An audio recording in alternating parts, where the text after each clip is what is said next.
Yesterday afternoon I received a call from Dan at Sea Lion Caves reporting an entangled sea lion inside the cave here. And he was interested in knowing what options might be available for disentangling the animal. I made phone calls and emails to NOAA Fisheries in Seattle to find out from them what would be permissible. Going into the cave here is not legal in most situations, and it requires special permission to do so. So we had to find out for sure that we could actually get access inside the cave before we made preparations to actually get people organized to come down and make an effort to disentangle this animal. She was pinned to a rock, and she really couldn't move more than 10 feet in any direction from the rock. So she could not gain access to the water, she couldn't eat, she would have starved to death eventually had we not done anything. It's a serious endeavor.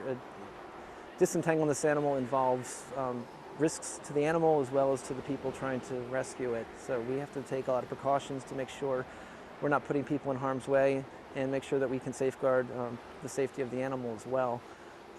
Steller sea lions are aggressive animals, they're dangerous, they're defensive, they don't know that we're here to help them. So they're going to do what any wild animal will do and become defensive and try to fight.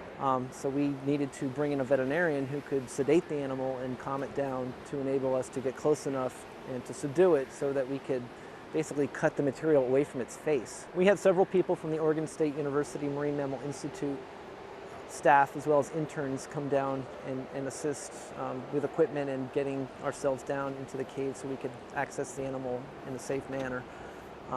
We had people handling crowder boards, which are big sheets of plywood basically with handles on them that enable us to defend ourselves basically from the animals should they decide to lunge toward us. We're very happy with the way things turned out.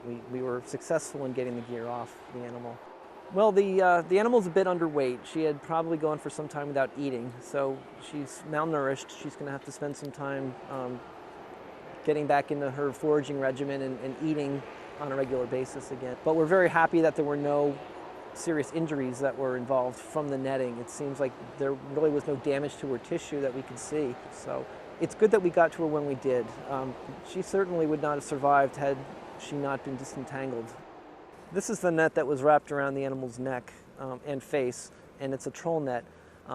Marine mammals, sea lions in particular, find themselves entangled in marine debris quite often. Sea lions are naturally curious animals, and they'll often put their heads into things to investigate them out of curiosity.